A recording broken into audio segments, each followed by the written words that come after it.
If you don't program yourself, life will program you. What are the uses for your life right now that you haven't even reached for yet? The people that are going to make it in the future, the people that are making it today, let me share something with you. History is being read, but it's also being written by people with imagination.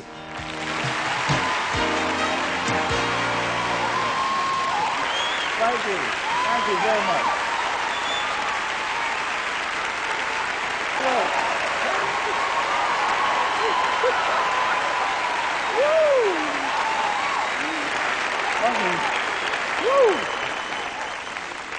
Oh, y'all look good.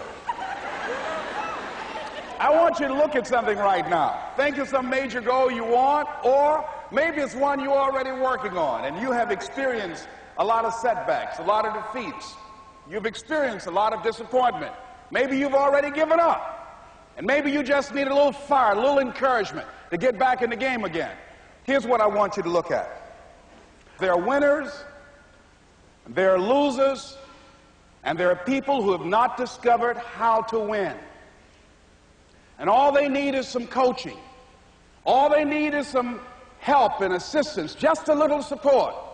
All they need is some insight or a different strategy or plan of action to make some adjustments that will open up the key to a whole new future for them, that will give them access to the unlimited power that they have within themselves. That's all that they need. So what I want you to do is think about something you want for you, that's real for you, that's important for you, that will give your life some special meaning and power. And I don't even want you to say, I can do that. I don't want you to assume that. See, 5 years ago when I started out in this area, I would not have been able to make the mental leap that I would be up to where I am right now. I don't want you to begin to just psych yourself out. No. I want you to be able to say something to yourself that will enable you to maintain a level of integrity with yourself. That when you say this, even when you face tremendous setbacks, it will be a benchmark to keep you in the game, to keep you moving forward and experimenting and readjusting your strategy and your plan of action, continuously looking for ways to win. So what is that something?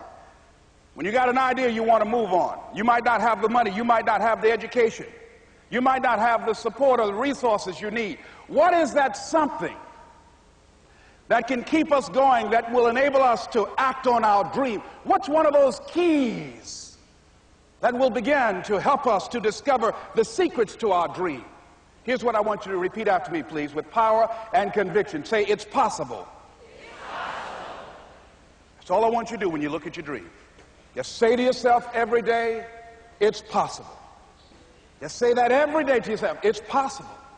Because what does that do? See, it begins to change your belief system. See, the way in which we operate, ladies and gentlemen, it's a manifestation of what we believe, what's possible for us. Whatever you've done up to this point, all that it really is a duplication, it's a reproduction of what you believe subconsciously that you deserve and what's possible for your life.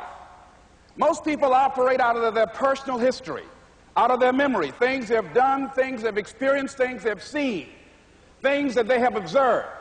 What I'm suggesting that you operate out of a larger vision of yourself. I want you to see yourself doing what you want to do, experiencing what you want to experience, having what you want to have, doing what it is that gives your life some meaning and value. Operate out of your imagination, not your memory. Because whenever you look at where you want to go, I'm wanting to warn you, you will have some conversation back here after you go through the data that you've experienced in life saying you can't do it. And so what you want to begin to do is ignore that inner conversation. Well, most people, ladies and gentlemen, when something happens to them, what they do is they begin to believe that that's the way it is. That's the way it's always been. And they can't see the possibility of it being any different. Example, before April 1954, the common belief, the universal belief, because it had been tried again and again and again and people had failed, the belief was that man was not physically capable of breaking the 4-minute barrier, that he could not run a mile in less than 4 minutes. That was the belief on the planet. It had never been done. But here's what happened, ladies and gentlemen. Roger Bannister came along, and he broke the 4-minute barrier. Now, here's what's significant about that. Since that time, up to this day, over 20,000 people have done it, including high school kids. What changed? 20,000 people. What changed? Here's what happened when they got on the track. They knew it had been done.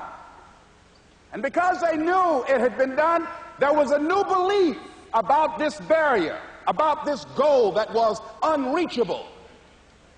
And those 20,000 people got in a race believing, knowing in their heart that someone had done it, that it's possible, that they could do it. And I'm saying that if you know anybody that had some goal, some dream, something they wanted to do, and they did it, then I'm saying that you know in your heart that if someone has done it, then you can do it. It's possible.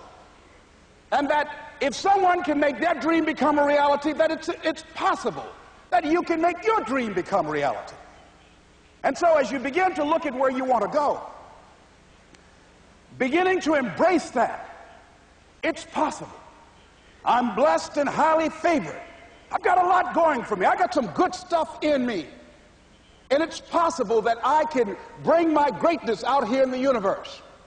That I can do what I want to do. It's possible I can write my own book. I can have my own business. I can take the trip and travel around the world. It's possible. I can bounce back from adversity and reinvent my life. It's possible.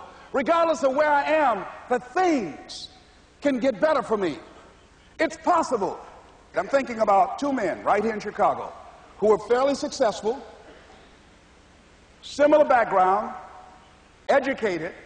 They worked for a corporation for many years, and they were among many people that were laid off. Two guys who were very good friends. One went out looking for a job for several weeks along with the other one, and they faced disappointment and rejection again and again and again. They couldn't find any work, which is the story of many people across this country. One guy stopped. He became discouraged. He stopped going. He stayed home looking at television, became very argumentative and toxic with his wife, drinking beer, getting on the phone, talking to his other negative, unemployed friends. And he just gave up. The other guy kept looking for a job everywhere he could go. Every time he could get an opportunity, kept asking people, networking, checking the newspapers every day. Kept going everywhere he could, trying to find a job. You have too much education. You're overqualified. You won't be here long enough. He kept going. He kept going. He went to a place and said, look here, I tell you what, if you can't hire me, and I know you can use my talents, abilities, and skills, I don't want to sit home and do nothing. Just let me do some volunteer work. You don't have to give me anything, all right? I just want to work. I want to be busy. Guy said, okay, it's on you now, but don't expect me to give you anything. It's okay. This guy came in and worked. He was the first one there. The last one to leave was the best employee there. About 4 weeks later, one of the top managers quit. They were looking for a replacement. Guess who they selected? This other guy. This guy who was volunteering his time. He got the job. What was the difference between the two men? Eyesight and mindsight. Eyesight is judging on what you see, judging according to appearances.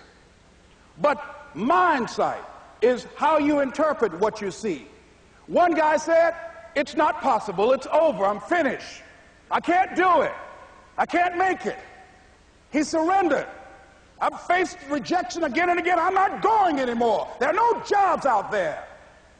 But this other guy, he felt that in spite of the no's and rejections, in spite of how bad the economy is, in spite of what the newspapers are saying, that it's possible that somebody somewhere will give me a